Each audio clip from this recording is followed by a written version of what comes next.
That's a fact. And no matter how unachievable that goal or dream might be, if you keep practicing and keep working towards it, one day you get very close. Train harder. So what? Nobody cares. Train harder. There's been some talk about possibly Joshua using Jake Paul as a tune-up to fight you. What are your thoughts on that? I don't know about tune-up. I think Jake Paul knocks him out. Seriously? Yeah. Jake Paul is reportedly training with Tyson Fury as he prepares for the Anthony Joshua fight. Fury says Jake has moved closer to his long-term goals, and this matchup is one of the biggest steps in that journey. He believes Jake will push hard to achieve it, calling the fight a 50-50 challenge because Jake has grown far beyond his YouTube past and now competes with serious intent. And even if you don't actually achieve the biggest target in your life, you might get close to it, so it's definitely worth pursuing. But someone who doesn't have goals and doesn't have a target. Jake Paul is training intensely, saying he's determined to become a world champion one day. He's taking his camp seriously, focusing on discipline, conditioning, and improving every weakness. Jake believes his hard work will eventually pay off, showing he's committed to proving himself as more than just a celebrity boxer. Not be treated like I'm Jake Paul or famous person. No, like they treat me like I'm trying to become a world champion, which is exactly the case. Tyson Fury believes Jake Paul has a real chance to beat Anthony Joshua, highlighting how far Jake has progressed. Fury insists people should not underestimate Jake anymore because he has developed into a focused fighter who can surprise established heavyweights. Talk about possibly Joshua using Jake Paul as a tune-up to fight you. What are your thoughts on that? I don't know about tune-up. I think Jake Paul knocks him out. Seriously? Yeah. Why so? What impresses you about Jake Paul? I just think Jake Paul would knock AJ out. I think AJ's a spent force, and I think Jake Paul's on the rise. And I like his new heavyweight look.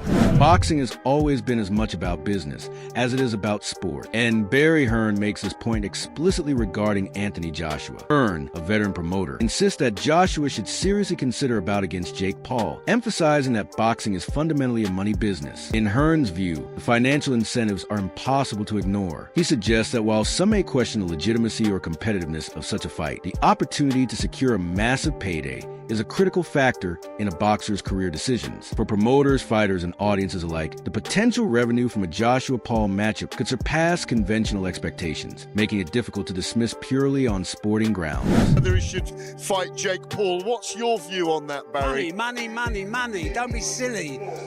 You know, I mean, you're mostly sensible, aren't you? Mostly. Of course, we're all purists at heart.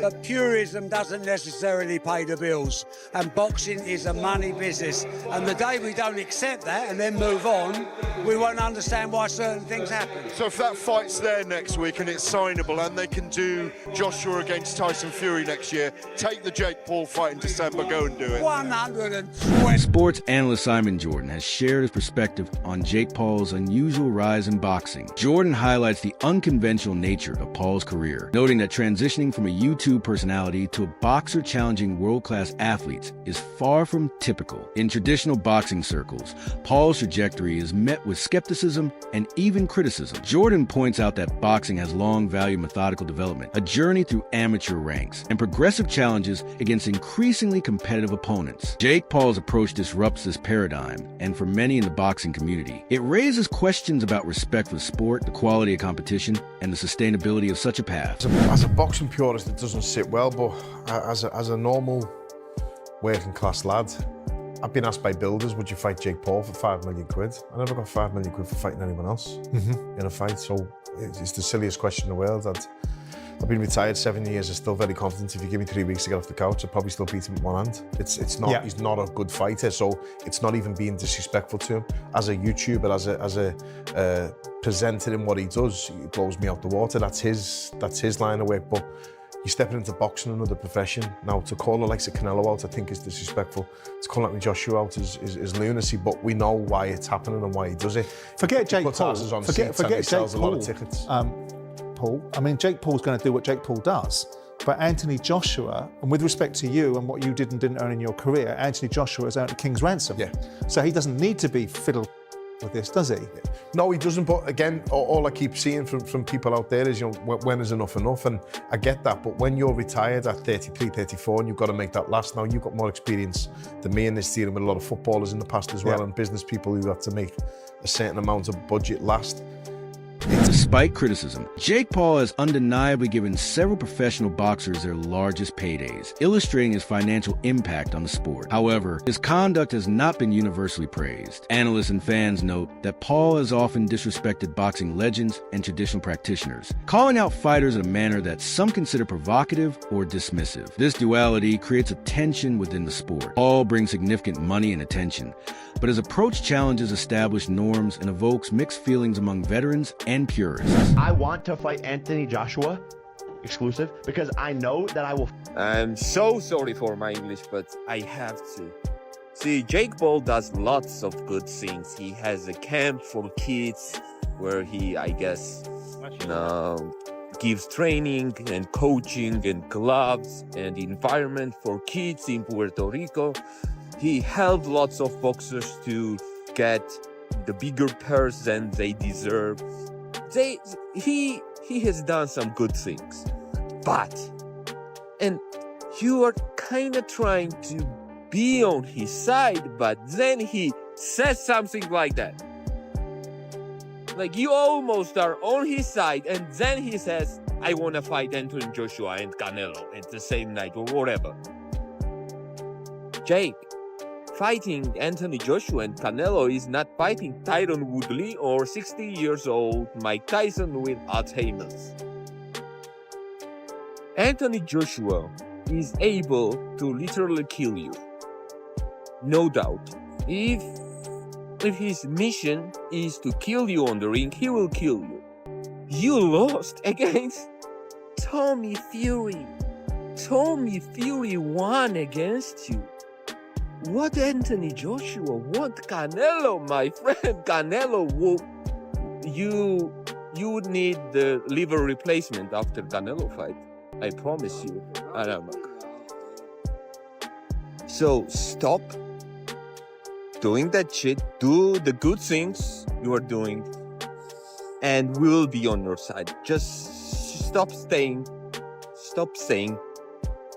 crazy shit. The question of the upcoming fight between Anthony Joshua and Jake Paul extends beyond finance. Comparisons with Gervonta Davis's exhibition bout against Paul illustrate the challenges involved. Whereas Davis was considered small for Paul, Anthony Joshua presents a far more formidable challenge due to his size and experience. Analysts stress that Joshua would not treat the fight as a mere exhibition, but seeks a legitimate contest where skill and power are genuinely tested. This desire for a real fight aligns with Joshua's professional ethos, distinguishing the potential bout from other celebrity-driven matchups. Fight one, yes, that's the former heavyweight champ. Why is he fighting Jake Paul? And two, why is Jake Paul putting his health and well-being on the line? Because someone asked me on Twitter, Wade, if Jake Paul gets knocked out, will his career be over? Buddy, his life may be over if he gets knocked out by AJ, because that dude put Francis Ngannou flat on his back, and I had never seen Francis Ngannou hurt before. Again, it's boxing, not MMA. Jake has a little more experience, but we're talking about a massive size difference. AJ's still relatively young and still relatively got something left in the tank, and he's only fought the world-class guys for the last 10 years. This would be Jake's not only hardest fight, most dangerous fight of his career. If Jake is doing this, it could signal the last one. I'm not even joking. This could signal Jake being like, I'm having one more of these and I'm out. Because where do you go from Anthony Joshua? We'll get into that part in a second, but the Netflix thing. We know that Anthony Joshua is an exclusive fighter to DAZN. Eddie Hearn has stated that multiple times. AJ, I'm pretty sure, even has a piece of DAZN. I could be wrong about that, but he signed a mega deal years ago with them. So for this fight to take place on Netflix would mean DAZN would say, you can have one of our biggest cash draws, and I may be in a revenue share thing, or maybe Netflix pays them some money, but you can have our biggest cash draw and we don't have an affiliation with it. That seems a bit unrealistic. But having said that, this isn't a report from anybody in the camp. This is not MVP saying it. This is not Eddie Hearn saying it. This is Mike Coppinger, who I guess has talked to people in the camp. But an independent source saying that they are finalizing a deal. Not that they're in talks. They are finalizing a deal. So this is, again, we're talking 1 yard line, first and goal. Gareth A. Davies highlights a crucial aspect of the discussion, the significant physical advantage Joshua holds over Paul, standing at 6 feet 7 inches in, and weighing considerably more than the 6 feet 2 inches in Paul. Joshua's size and strength offer him a distinct edge. This disparity is not trivial as it influences both strategy and risk assessment in the ring. Davies notes that these differences combined with Joshua's elite technical skills would make the contest a serious challenge for Paul while simultaneously contributing to the immense spectacle and financial draw. For audiences, the contrast adds intrigue, showcasing clash between raw size and celebrity appeal. I'm not sure Anthony Joshua's going to play the game like everyone else.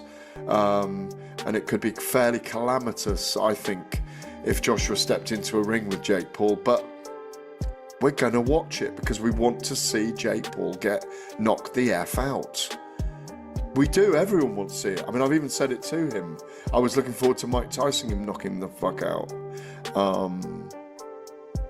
Doesn't surprise me. He's looking for the biggest names out there, and it just shows that he's prepared to put himself on the line to promote himself.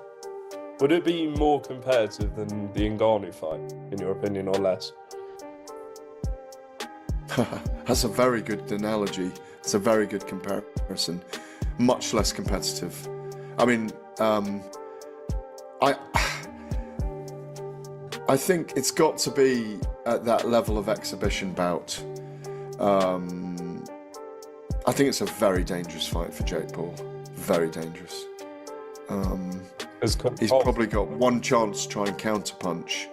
And if he catches Joshua, he might do something, but I see that as 100% win. Another key consideration is Joshua's remarkable knockout power, which Gareth emphasizes with vivid imagery, likening it to a plumbing mule kick. Such raw power is not only intimidating, but also a tactical factor that could dominate the bout. Analysts argue that even a single misstep by Paul could lead to a swift conclusion, making the fight both highly risky and highly anticipated. Joshua's punching power underscores the serious sporting dimension of the matchup, balancing the business-driven motivations with genuine athletic stakes.